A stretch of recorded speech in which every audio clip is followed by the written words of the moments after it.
El patrimoni documental és fonamental per a preservar la memòria històrica del nostre poble. Tradicionalment, l'arxiu ha sigut el centre especialitzat en conservar aquesta documentació. Avui, les noves tecnologies permeteixen major agilitat i transparència i que siga un instrument útil per a gestionar problemes dels ciutadans.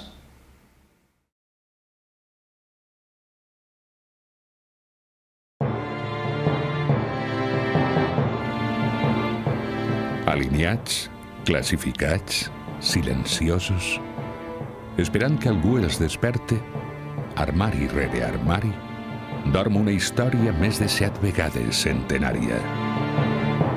Jo, amics i amigues, sóc l'arxiu. Papers que van ser vides, testimonis d'un temps, d'una gent. Prestatgeries repletes de lligalls on la vida i la mort es donen la mà cada dia. On el que va succeir mai queda en l'oblit. On ningú no pot dir-nos que tot allò que existís no ha existit. On ningú pot gosar desitjar que allò que va passar no hagués tingut lloc. Soc com el mur darrere el qual ens ha estat possible defensar fins avui la nostra identitat com a poble, ara la nostra autonomia com a país. Perquè tots tenim una identitat bastida en el record, guardada, ordenada o oblidada en un racó de cada casa. Sense memòria, desapareixeríem. Per això, lluitem incessantment contra l'oblit.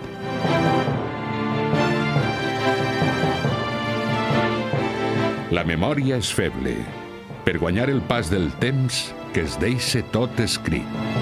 Vaig agrair l'ordre dels jurats que regien a la Casa de la Vila l'any 1284. D'ençà, la mà doctrinada de l'escrivà va deixar, per memòria esdevenidora, testimoni escrit al pergamí i el paper. Em va permetre merèixer un destí. Al principi, m'alimentava dels mandats de monarques, sacerdots i senyors, i només com a garantia de drets, obligacions i propietats era guardat. Servidor dels meus senyors, havia d'anar on ells anaven. Van ser temps en què vaig viure en el caos. A vegades em condenaven al foc a causa d'inconfessables ambicions i intrigues, o m'oblidaven i em quedava la deixadesa i la foscor. Però també m'agrada pensar que era com un jardí de records. Calia cuidar de mi. Els escrits es multiplicaven i s'enrotllaven dins de mi com els arbres d'un bosc salvatge. Però vos calia saber on estava cada branca, cada fulla, i em van imposar l'ordre. I vaig obrir l'índex, i vaig obrir les rúbriques, perquè no tots vos podíeu acostar a mi. Només a uns pocs estava permès furgar en les meues entranyes. Jo vivia en secret.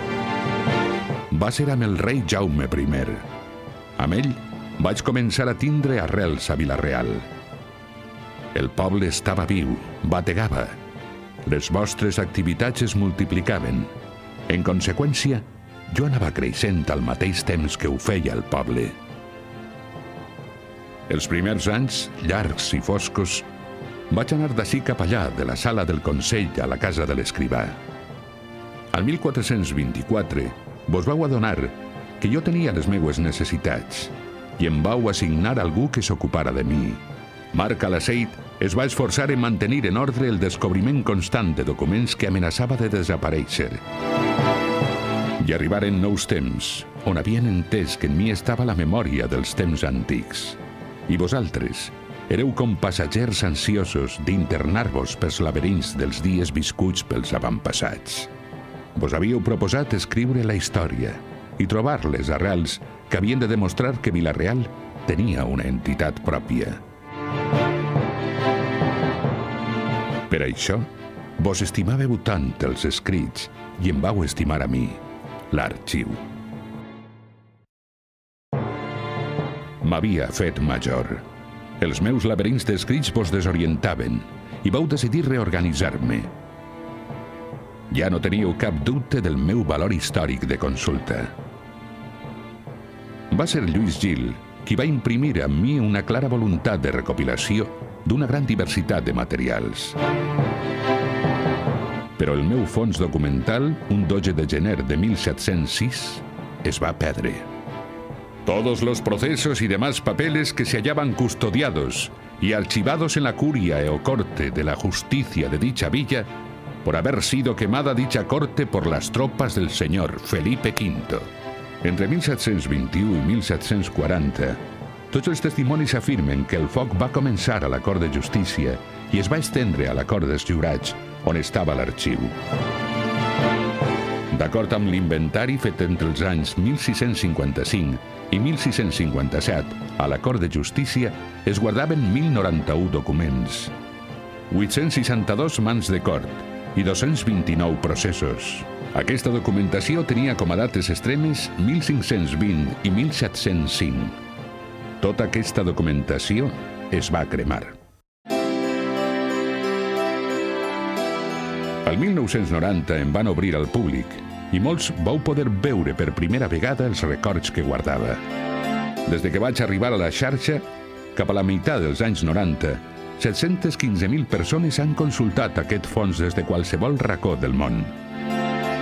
Al 2004 en van ampliar mitjançant donacions i adquisicions de procedències diverses i es van fer publicacions de divulgació científica. Ara ja no estic sol. Cada dia m'assabente d'arxius diferents a mi sobre suports variats. Tenen com jo la mateixa ambició, salvaguardar el patrimoni documental. En aquest temps, també m'ha pres el poder que nosaltres, els arxius, tenim. Alguns els han convertit en eina de repressió o informació que cal manipular, destruir, amagar. Però avui vull oferir-me com a arxiu públic en un estat de dret. Un servei obert per a tots vosaltres. Un vosaltres que ja no és només l'historiador, sinó molt divers. Ja no sóc només testimoni dels avantpassats, sinó que també en cal ser eficient i àgil eina de consulta d'un present que alhora, des d'ara, cal preveure com a futura història. Un present que ha incrementat quantiosament el volum d'ingrés de la matèria documental. Com cada xicoteta activitat genera documents interminables, la informació podia ofegar-nos. Per això, heu hagut de digitalitzar la informació i fer tantes i tantes altres actuacions de classificació, ordenació i catalogació.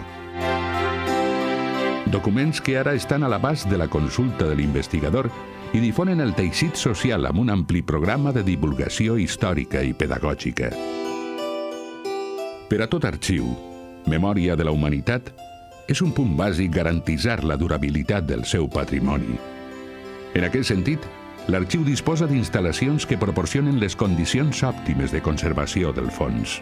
Amb l'atenció amb un creixent nombre d'usuaris, és tanmateix l'aplicació de les noves tecnologies i la voluntat de dinamitzar l'accés a la informació que fan de l'Arxiu Municipal de Vila-real un servei públic efectiu que el convertís en eina de formació que trenque definitivament amb el secretisme de segles anteriors. Així mateix, l'Arxiu Municipal, com a element dinamitzador de la cultura, organitza altres activitats que suposen la difusió del seu patrimoni entre els ciutadans. Allò que va ocórrer una vegada ja no queda oblidat. Jo, nosaltres, el preservarem perquè la suma de tots els testimonis forma l'autèntica memòria de Vila-real.